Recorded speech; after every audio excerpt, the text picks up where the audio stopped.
ఆంధ్రప్రదేశ్ ముఖ్యమంత్రి చంద్రబాబు నాయుడు కలిశారు వైఎస్ సునీత దంపతులు. తమపై నమోదు చేసిన అక్రమ కేసులపై విచారణ చేయాలని వారు విజ్ఞప్తి చేశారు. అందుకు చంద్రబాబు సైతం సానుకూలంగానే స్పందించారు. అయితే ఇంత హఠాత్తుగా సునీత ముఖ్యమంత్రి చంద్రబాబును కలవడం వెనుక వేరే కారణాలు ఏమైనా ఉన్నాయా అనే అనుమానాలు ఇప్పుడు వ్యక్తమవుతున్నాయి. మళ్ళీ వివేక హత్య తెరపైకి రానుందా అని వైసీపీ నేతలు టెన్షన్ పడుతున్నారట. ఒకవేళ వివేక హత్య కేసును ప్రభుత్వం బయటకు తీస్తే ఎలా అని సీమ నేతలు లోలోపల మదన పడుతున్నారట. ఇప్పటికే ఈ కేసులో నిందితుడిగా ఉన్న వైఎస్ అవినాష్ రెడ్డి అజ్ఞాతంలోకి వెళ్ళిపోయారు కూడా. ఇప్పుడు ఈ కేసు విచారణ వేగవంతమైతే అరెస్టులు తప్పవా?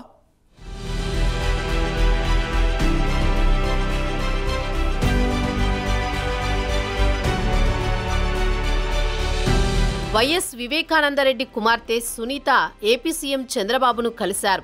వైఎస్ వివేక హత్య కేసును సీబీఐ విచారిస్తున్న సమయంలో ఐపీఎస్ అధికారులు వ్యవహరించిన తీరుపై ఫిర్యాదు చేశారు. కడప ఎస్పీగా సుదీర్ఘకాలం పనిచేసిన అన్బు రాజన్ మరీ గీత దాటిపోయారని ఆరోపించారు. ఆయన సీబీఐకి ఎక్కడికక్కడ అడ్డం పడడంతో పాటు సీబీఐతో పాటు తనపై తన భర్తపై తప్పుడు కేసులు పెట్టించడంలో కీలకంగా వ్యవహరించారని చెప్పారు. ఈ క్రమంలో సీబీఐ దర్యాప్తు అధికారి రామ్ సింగ్ పై కూడా తప్పుడు కేసు పెట్టారన్నారు. వీటన్నింటినీ బయటకు తీసి విచారణ చేయించాలని చంద్రబాబును సునీత కోరారు. అలాగే కర్నూలులో సీబీఐ అధికారులకే సహకరించని అప్పటి ఎస్పీపై కూడా చర్యలు తీసుకోవడం ఖాయంగా కనిపిస్తోంది. వైఎస్ వివేక హత్య కేసులో విచారణ సమయంలో జరిగిన ప్రతి అంశంపై తనకు స్పష్టత ఉందని, చర్యలు తీసుకుంటానని చంద్రబాబు హామీ ఇచ్చినట్లుగా తెలుస్తోంది. ఇప్పటికే ఈ అంశంపై పూర్తి స్థాయిలో ప్రభుత్వ పెద్దలు సమాచార సేకరణ జరిపారు. తప్పుడు పనులు చేసిన ఐపీఎస్లపై పూర్తి స్థాయి నివేదికను రెడీ చేశారు. వారు చేసిన తప్పుడు వ్యవహారాలన్నింటినీ ప్రజల్లో పెట్టి కేసులు ఫైల్ చేసి సస్పెండ్ చేసే అవకాశాలు ఉన్నాయి.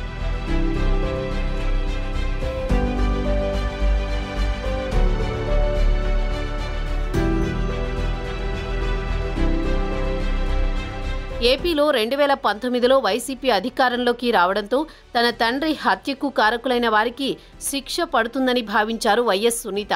అయితే ఆమెకు న్యాయం దక్కకపోగా సునీత దంపతులకు రివర్స్ కేసు నమోదైంది.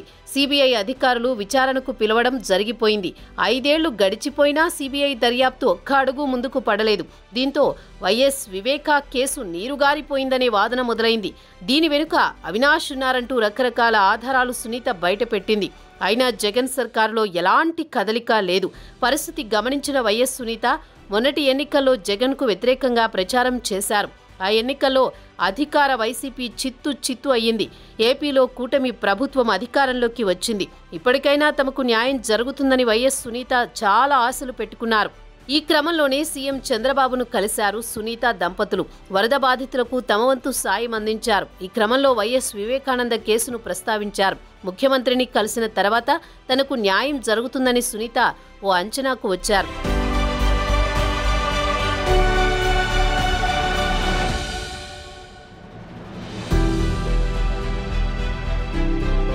ఎన్నికల్లో ఇదే అంశంపై ప్రధానంగా ప్రచారం సాగింది. టీడీపీ అధికారంలోకి రాగానే వివేకానందరెడ్డిని చంపిన వాళ్లను జైలుకు పంపిస్తామని కీలక నేతలు పదే చెప్పుకొచ్చారు.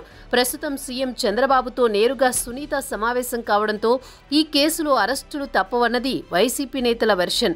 దీంతో ఈ కేసు వేగంగా ముందుకు వెళుతుందని అంచనాలు జోరందుకున్నాయి. ఈ తరహా పరిణామాలను ముందే గమనించిన మాజీ సీఎం జగన్ ఎంపీ అవినాష్ రెడ్డిని ఇన్ఛార్జి బాధ్యతల నుంచి తప్పించారు. వాటి బాధ్యతలను జగన్ మేనమామ కొడుక్కి అప్పగించారు. సింపుల్గా చెప్పాలంటే కూటమి ప్రభుత్వం వచ్చిన తర్వాత ఒక్కసారి మాత్రమే మీడియా ముందుకు వచ్చారు అవినాష్ రెడ్డి.